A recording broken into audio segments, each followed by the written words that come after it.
É nós a temos Andréia que vai ler o verso. É Gotas Védicas é com ela hoje. Sim, perfeito. Eu vou pôr para gravar aqui o áudio antes de começar, só um minutinho. Perfeito. Nós estamos fazendo a leitura, a sequência da leitura, né, do Srimad Bhagavatam, canto 1, capítulo 4, conversações entre Narada e Vyasadeva. A Andréia vai fazer Capítulo a 6 para leitura você. do verso. Capítulo 6. Capítulo 6? Sim, verso 21 e 22. Tá. Vamos com as Capítulo 6. reverências. Om Namo Bhagavate Vasudevaya. Om Namo Bhagavate Vasudevaya. Om Namo Bhagavate Vasudevaya. Om Agyanati Mirandasya Jananjana Shalakaya Shakshuru Militam Jena Tasma Shri Gurave Namaha. Vamos então com a leitura em sânscrito, canto 1, capítulo 6, verso 21 e verso 22. Verso 21. Hantasmin janmani bhavan mamam drashtumi harhati avipakvakashayanam durdashoham kuyojinam. Verso 22. Sakriya darshitam rupam etat kamayate naga matkamaksha kaksha sadhu sarvan munchati hirchayan. Tradução, verso 21. Oh Narada, disse o Senhor, lamento que durante esta vida não serás capaz de ver-me novamente. Aqueles que são incompletos no serviço e que não estão completamente livres de todas as máculas materiais, dificilmente podem ver-me. Verso 22.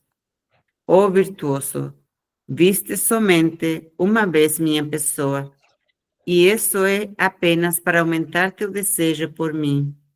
Pois quanto mais ansiares por mim, mais te livrarás de todos os desejos materiais. Mais uma vez, verso 21. Ó Narada, disse o Senhor, lamento que, durante esta vida, não serás capaz de ver-me novamente. Aqueles que são incompletos no serviço e que não estão completamente livres de todas as máculas materiais, dificilmente podem ver-me. Verso 22. Ó virtuoso, viste somente uma vez minha pessoa, e isso é apenas para aumentar teu desejo por mim. Pois quanto mais ansiares por mim, mais te livrarás de todos os desejos materiais. Gratidão, Namastê, Hare Krishna. Om Agyanati Mirandasya Gyananjana Shalakaya Chakshurumilitam Yena Tasmai Shri Gurave Namaha. Hare Krishna, Krishna Krishna, Hare Hare. Hare Rama, Rama Rama, Hare Hare. Muito embora eu tenha nascido na mais obscura região da ignorância, conhecido como Jagat, que é a manifestação fenomenal do assim chamado mundo material, e tendo eu, alma condicionada, vagado pelo ciclo dos repetidos nascimentos e mortes desde tempos imemoriais, estou agora recebendo o archote do conhecimento transcendental, oferecidos a mim gentilmente pelo mestre espiritual, que é compassivo, benevolente com o progresso da alma condicionada. A tal mestre espiritual, que é gentil, eu ofereço minhas respeitosas reverências e com o meu coração repleto de gratidão diante do seu altruísmo autêntico, eu ofereço minhas respeitosas reverências com palavras, ações, corpo e atos. Portanto, que assim seja. Hariom, Shanti, Namastê, Om Tat Sat. Hare Krishna. Muito bem. Então, nós estamos diante de uma afirmação aqui. Nós já falamos sobre isso daí, né? Lá atrás, acho que alguns dias atrás, nós falamos sobre a possibilidade de haver a possibilidade de nós podermos visualizar a pessoa suprema face a face. Parece utópico, né? Parece irrealístico. Nós ouvimos tanto que isso não é possível. Quantas vezes nós, durante a vida, ouvimos que não é possível? Né? Existem tratados, livros importantes que se dedicam apenas a justificar essa impossibilidade.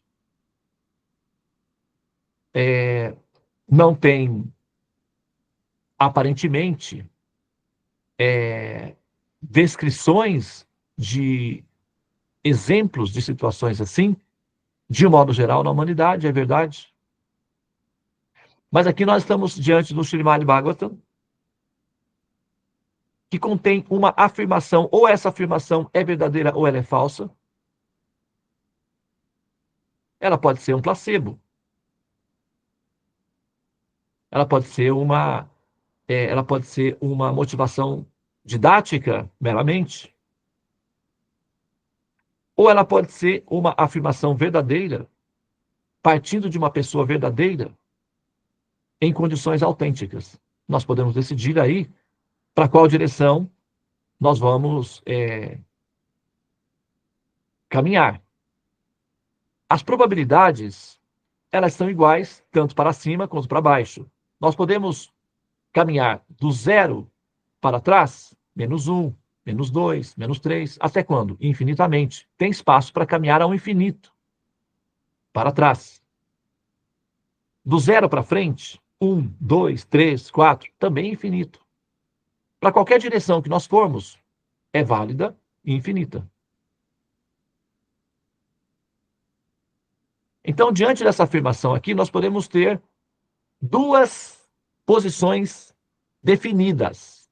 Ou ela é verdadeira, ou ela é falsa. Ficar no meio termo, fingindo que acredita e desconfiando que não seja verdade, é o que Jesus chamaria de mornos, aqueles que são mornos.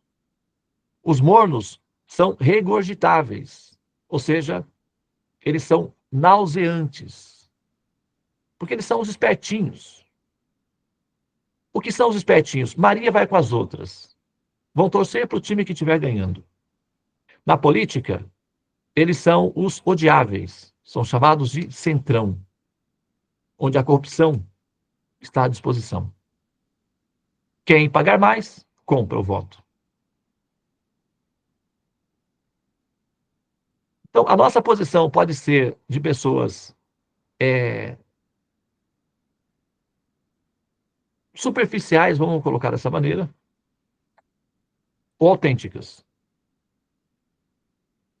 Então, nós podemos partir do princípio de que essas afirmações, elas são verdadeiras ou falsas. Ficar no meio caminho, fingindo que acredita e tendo um comportamento negativo, é uma pessoa, na psicologia, isso chama-se neurose. Neurose é quando uma pessoa professa um discurso e se comporta de outra forma. Isso é neurose. É uma fissura na personalidade.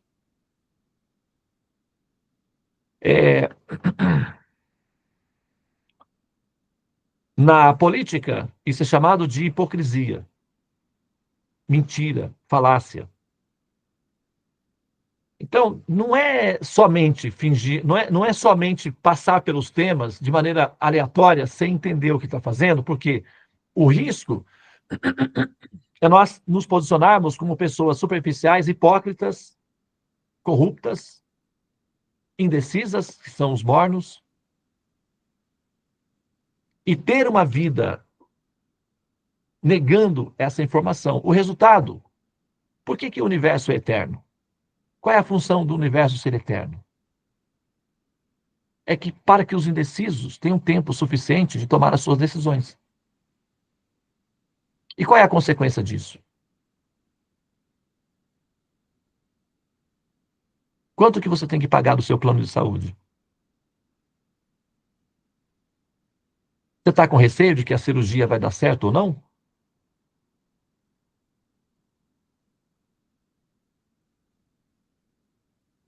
Você não consegue entrar no avião porque tem receio, tem medo que possa cair? Quantas ansiedades você tem que conviver com ela diariamente? E o pulso ainda pulsa. Mas quanto sofrimento, quantas ansiedades, quantos medos você tem diariamente? Vale a pena essa indecisão que te obriga a renascer constantemente na forma humana? Tem preço.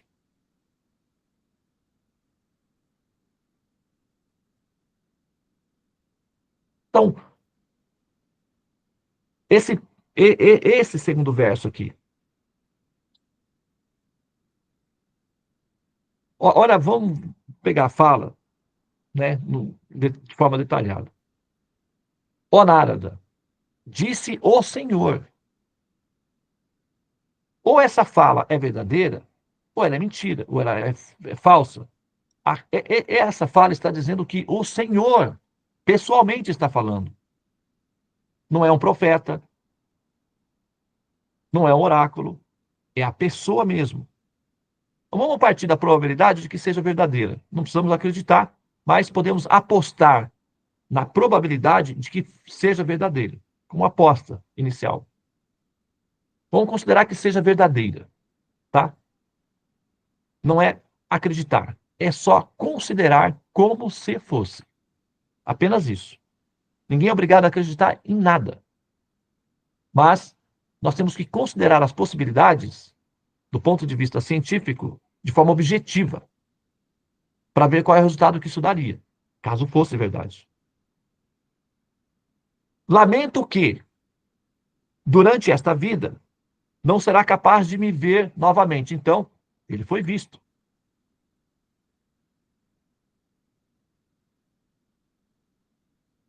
Não está dito que onde passa um boi, passa uma boiada? Quem já ouviu isso? Então, ao menos uma vez, ele foi visto. Essa pessoa foi vista. Se esse verso for verdadeiro, se essa fala for real, então ele foi visto. A teoria de que ninguém nunca viu Deus, nesse caso, não está valendo. Se ele foi visto, então a afirmação de que ninguém pode vê-lo, ou de quem nunca ouviu, não é válida mais.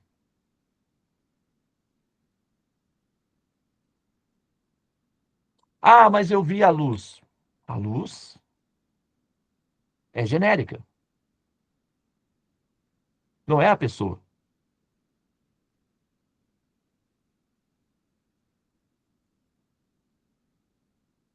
Aqueles que são incompletos no serviço e que não estão completamente livres de todas as máculas, né, entre aspas, materiais, dificilmente poderão ver-me, mas não está dito que não é possível vê-lo, que ninguém pode vê-lo. Só está sendo afirmado que dificilmente verão, mas não é dito que não é possível vê-lo. Ele está dizendo que aqueles que são incompletos, aqueles que são maculados, aqueles que são contaminados, dificilmente me verão. E aí, nesse caso, você pode colocar uma grande esmagadora maioria, você pode colocar a predominância. Mas daí afirmar que ninguém jamais viu o Senhor Supremo, ninguém jamais falou com ele, isso é uma generalização indevida. É uma invasão de privacidade e uma declaração inoportuna. A não ser que essa fala aqui não seja verdadeira. Aí a outra será de que ninguém nunca viu, ninguém nunca verá, ninguém poderá falar com ele. Entretanto, se essa fala for consistente, Então, essa possibilidade está aberta, está presente. Entendem isso? Pelo menos conceitualmente.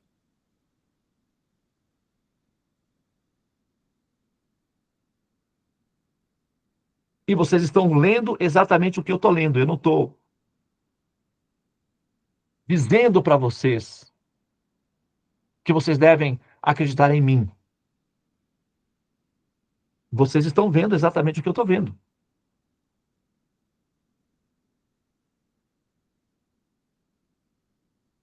Ó virtuoso, viste somente uma vez a minha pessoa. Ele foi visto. Ele foi visto.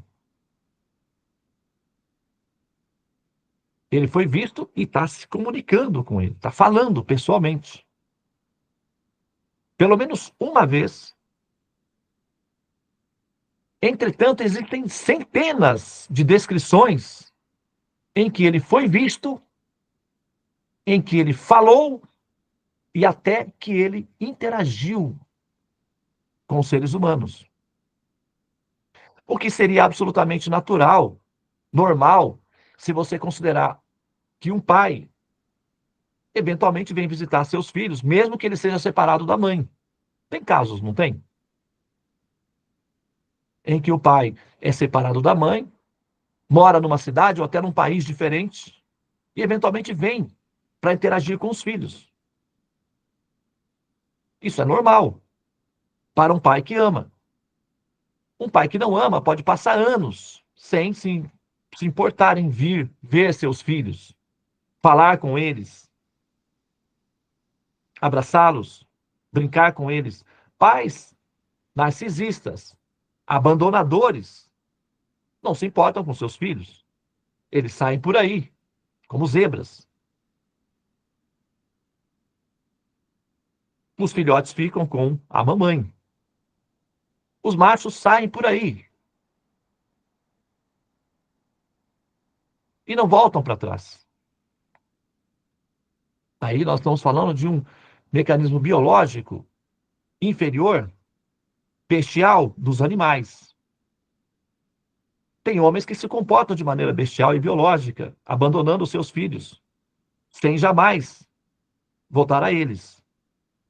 Mas atribuir essa característica à pessoa suprema é uma coisa meio grave. É uma acusação grave. Dizer que ele jamais vem para ver seus filhos pessoalmente, interagir com eles, é uma acusação. Parece que não é, né? Mas é uma acusação. Porque essa fala vai dizer que ele é narcisista, abandonador, insensível. Como é que você vai amar uma pessoa assim? Como é que você ama uma pessoa assim? Que você pensa isso dela? Se você tem uma vizinha, a vizinha tem um filho, você é amiga dessa vizinha, você tem carinho pelo filho dela, mas o pai da criança jamais vem para visitá-la, o que você pensa do pai dessa criança? Você ama o pai dessa criança? Você aprecia o pai dessa criança? Ou você tem críticas acerca dele? O normal é ter críticas.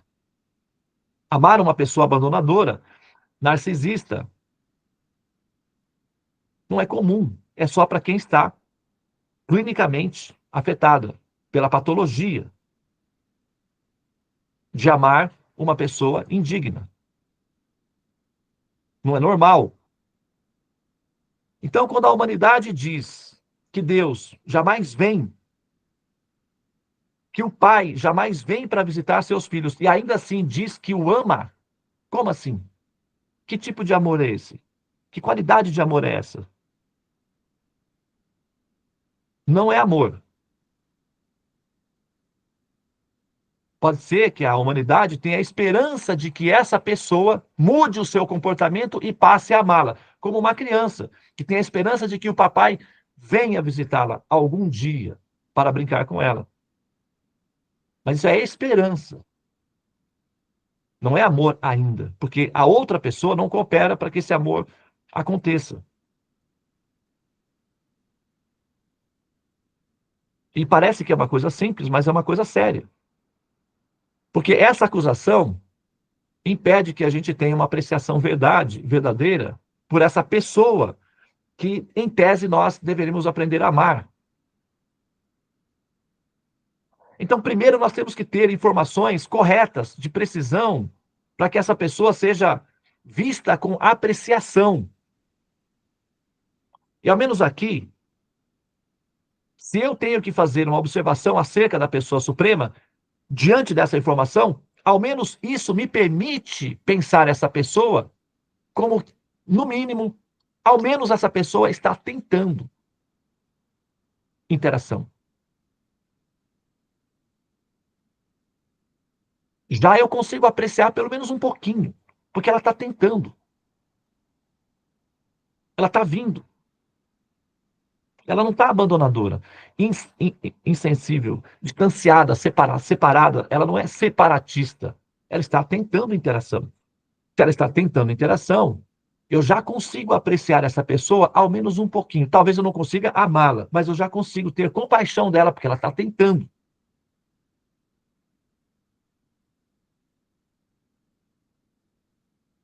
Mas aqui está sendo muito claro.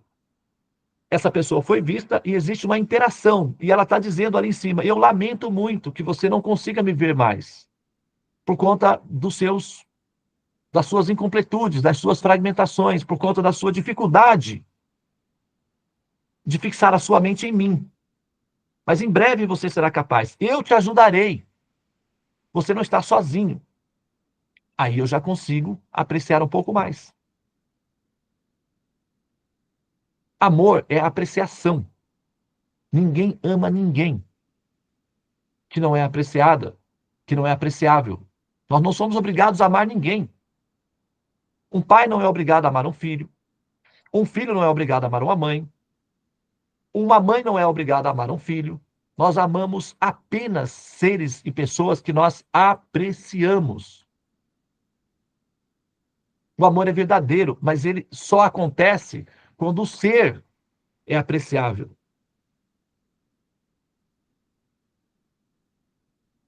Amor sem apreciação é simplesmente a- a- medo.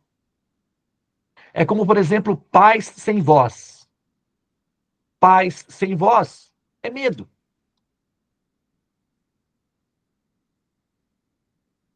Não é paz. Se você não pode falar dos seus direitos, se você não pode reivindicar os seus direitos, porque você vai ser reprimido, a polícia vai vir incendiar a sua casa ou te levar preso, então o seu silêncio não é paz, é medo.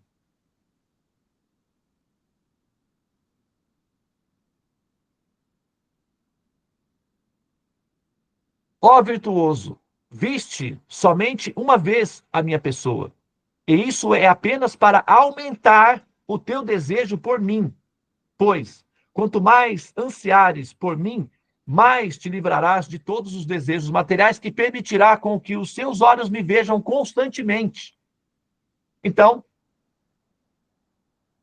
o método, o modelo, o caminho, o procedimento exige uma reciprocidade de ambas as partes, de que a parte a ser vista seja possível de ser vista e a parte que quer ver se interesse nisso.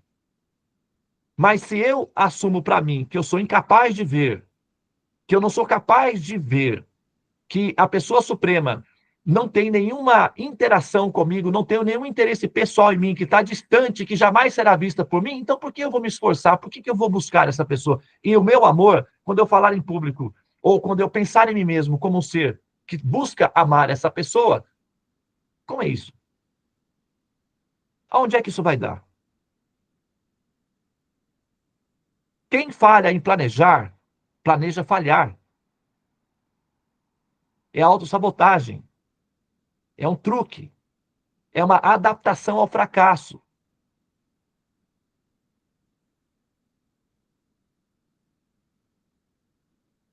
É uma relação íntima com a cela.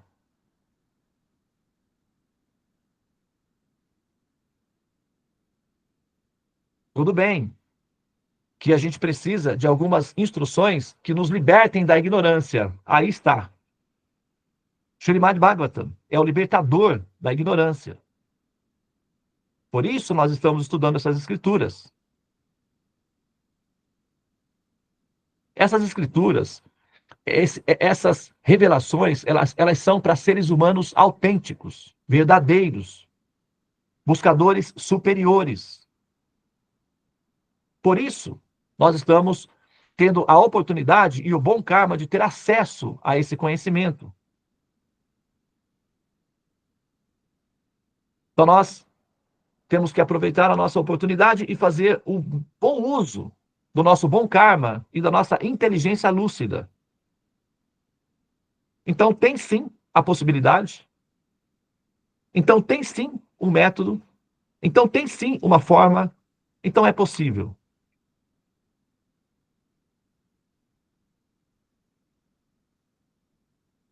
Qualquer outra fala também é uma possibilidade, mas aí você decide. Do zero para cima é infinito. Do zero para baixo também é. Em todas as partes, a eternidade está disponível. Porém, a eternidade, nascendo e renascendo como ser humano,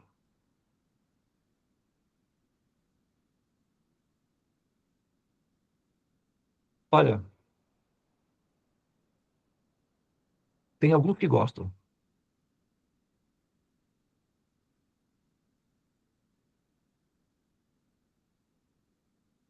Mas